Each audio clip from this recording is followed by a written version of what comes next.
Ծովերի արքայի պալատը, լատիշական հեքիաթ։ Հեռու ծովում, այնտեղ, որտեղ ջրերից վեր են խոյանում 4 սև ժայռեր, ծովի անդունդում գտնվում էր ծովերի արքայի պալատը։ Շատ վաղուց մարդիկ լսել էին պալատի և նրա գանձերի մասին, բայց դեռ ոչ ոքի չէր հաջողվել իր աչքերով տեսնել այդ պալատը։ Շատ քաջ նավազներ էին ճանապարհվել այն փնտրելու, բայց նրանցից ոչ մեկը չէր վերադարձել։ Ծովի ծեր արքան շատ հազվադեպ էր դուրս գալիս պալատից։ Իր ծառաներից էր նա իմանում, թե ինչ է կատարվում աշխարհում։ Նա մի տղա ուներ, և տղան մի օր խնդրում է հորը. «Հայրիկ, թող ես գնամ լույս աշխարհ, մարդկանց տեսնեմ»։ Սկզբում ծեր արքան հակառակվում է, բայց տղան այնպես է խնդրում, որ վերջապես հայրը բաց է թողնում նրան։ Երբ ծովի արքայի տղան լողում է դեպի ափ, հանդիպում է մի աղքատ ձկնորսի, որը ձուկ էր որսում ծովում, բայց ոչ մի ձուկ չէր կարողանում բռնել։ Տխրում է ձկնորսը, նստում է նավակի կողքին և դառը լաց լինում։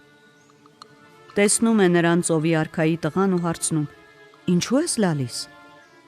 «Ախր ինչպես լաց չլինեմ», պատասխանում է ձկնորսը։ «Տանը սոված նստած են կինս ու երեխաներս, իսկ ես ամբողջ օրը այստեղ չարչարվում եմ, բայց ոչ մի ձուկ չեմ կարողանում բռնել»։ «Ես քեզ կօգնեմ», ասում է նրան ծովի արքայի տղան, «միայն թե դու խոստացիր ինձ տալ այն, ինչ մենք առաջինը կտեսնենք ափին»։ Ձկնորսը խոստանում է, և ծովի արքայի տղան լողում է դեպի ափ։ Իսկ ափին նստած էր ձկնորսի աղջիկը։ Գեղեցկուհին պսակ էր հյուսում։ Ծովի արքայի տղան թաքնվում է ջրի տակ, որ գաղտնի հիանա աղջկանով։ Հանկարծ փչում է քամին, և աղջկա ծաղկեպսակը քշում տանում է ջրի տակ։ Աղջիկը կռանում է ջրի վրա, իսկ քամին նրան բարձրացնում է ու տանում ուղիղ ծովի արքայի տղայի մոտ։ Շուտով հարուստ որսով վերադառնում է ծեր ձկնորսը, բայց որքան է վախենում, երբ ափին չի գտնում աղջկան։ Սկսում է կանչել ու փնտրել նրան, բայց աղջիկը չկա ու չկա։ Միայն նրա ծաղկեպսակն է լողում ջրի երեսին։ Իսկ ծովի արքայի տղան ձկնորսի աղջկան տանում է պալատ ու ամուսնանում նրա հետ։ Ձկնորսի աղջիկն ունենում է 2 գեղեցիկ տղա։ Չնայած նա լավ էր ապրում, բայց շատ էր կարոտում երկիրը, ծնողներին, եղբայրներին։ Անցնում է մի քանի տարի, տղաները մեծանում են։ Եվ այդ ժամանակ էլ ձկնորսի աղջիկը ամուսնուն խնդրում է, որ թույլ տա իրեն գնալ ծնողներին տեսնելու։ Ամուսինը չի ուզում բաց թողնել նրան, բայց ի վերջո մի հացի բոքոն է տալիս, մի զույգ կոշիկ և ասում է. «Երբ դու այս հացն ուտես ու կոշիկները մաշես, կարող ես գնալ ծնողներիդ տեսնելու»։ Կինը վերցնում է հացն ու կոշիկները, ուրախանում, մտածում է, որ շուտով կտեսնի իր հարազատներին, բայց որքան է տխրում, երբ տեսնում է, որ հացը բոլորովին էլ չի պակասում ուտելուց, իսկ կոշիկներն էլ բոլորովին չեն մաշվում, չնայած ինքն ամեն օր դրանք հագնում էր։ Նստում է նա ու լալիս, իսկ նրա գլխավերևում մի թռչնակ է թռչում ու ծլվլում։ «Այրիր հացը, կտրիր կոշիկները»։ Նա այդպես էլ անում է։ Հացն այրում է, իսկ մոխիրն ուտում, չնայած շատ դառն էր լինում, իսկ կոշիկներն էլ կտրատում է։ Դե հիմա ոչ հացը կա, ոչ կոշիկները։ Հետո գնում է ամուսնու մոտ ու ասում. «Հիմա կատարիր քո խոստումը, տես, ես հացն էլ եմ կերել, կոշիկներն էլ մաշել եմ»։ Ծովի արքայի տղան զարմանում է կնոջ խորամանկության վրա և ասում. «Դե ինչ արած, գնա, բայց խոստացիր, որ կվերադառնաս։ Ես քեզ կսպասեմ ծովի ափին։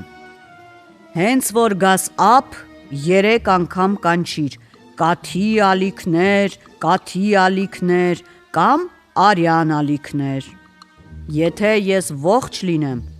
ջուրը սպիտակ կդառնա, ինչպես կաթ։ Իսկ եթե ջուրը կարմրի,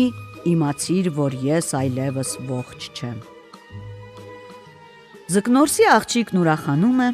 վերցնում է թանկ նվերներ ծնողների համար և երկու տղաների հետ ճանապարհ ընկնում։ Նրանց խրճիթը վաղուց քանդվել էր, իսկ նրա տեղում կանգնած էր մի շքեղ տուն։ Հայրը վշտից ծերացել էր ու սպիտակել, իսկ եղբայրները մեծացել էին ու դարձել գեղեցիկ երիտասարդներ։ Նրանց ուրախությանը չափ ու սահման չկար։ Ծերուկն ուրախությունից լաց էր լինում, իսկ եղբայրները որոշում են, որ էլ չեն թողնի քրոջը վերադառնալ ծով։ Նրանք ապրում էին երջանիկ, բայց ահա շուտով քույրը սկսում է պատրաստվել ծով վերադառնալու։ Եղբայրները նրան խնդրում են, որ մնա իրենց հետ, բայց նա իր ասածն է պնդում։ Ժամանակն է, որ վերադառնամ ամուսնուս մոտ։ Մտածում են եղբայրները, շատ են մտածում, թե ինչ անեն, որ քույրը մնա իրենց հետ։ Իսկ նրանց հարևանը մի կախարդ է լինում։ Ահա եղբայրները հարուստ նվերներով գալիս են այդ կախարդի մոտ և խորհուրդ հարցնում։ Կախարդը սկզբում չէր ուզում բան ասել, բայց տեսնելով նրանց բերած նվերները, սկսում է կախարդել ու ասում է. «Ձեր քույրը կմնա, եթե նրա ամուսինը ծովի արքայի տղան մահանա»։ Լսում են դա եղբայրները և որոշում են սպանել ծովի արքայի տղային։ Կախարդը նրանց ասում է, որ բացի իրենց քրոջից, նրա տղաներն էլ կարող են կանչել իրենց հորը։ Եղբայրները բաղնիքը վառում են ու քրոջից գաղտնի նրա տղաներին տանում են լողացնելու։ Գոլորշին ամպի պես կանգնած է լինում, իսկ նրանք սկսում են ավելներով խփել տղաներին ու հարցնել. «Ինչ էր ասում հայրիկը ձեր մայրիկին»։ Մեծ տղան դիմանում է ծեծին, իսկ փոքրը չի դիմանում և ասում է. «Եթե ողջ լինի, կաթի ալիքներ, իսկ եթե մեռած լինի, արյան ալիքներ կտեսնի մայրիկը»։ Եղբայրները վերցնում են իրենց նիզակները, գալիս են ծովի ափ ու գոռում. «Եթե ողջ ես, կաթի ալիքներ, եթե մեռած ես, արյան ալիքներ»։ Ջուրը սպիտակում է, ասես կաթ, ու ալիքների մեջ երևում է ծովի արքայի գլուխը։ Նույն վայրկյանին եղբայրները նետում են նիզակները և ծովի արքայի տղան ծանր վիրավորված իջնում է ջրի տակ։ Ձկնորսի աղջիկը տղաների հետ նույնպես գալիս է ծովի ափ ու կանչում. «Եթե ողջ ես, կաթի ալիքներ, եթե մեռած ես, արյան ալիքներ»։ Եվ ջուրը ծածկվում է արնակարմիր փրփուրով։ Տեսնելով դա, ձկնորսի աղջիկը քիչ է մնում խելագարվի։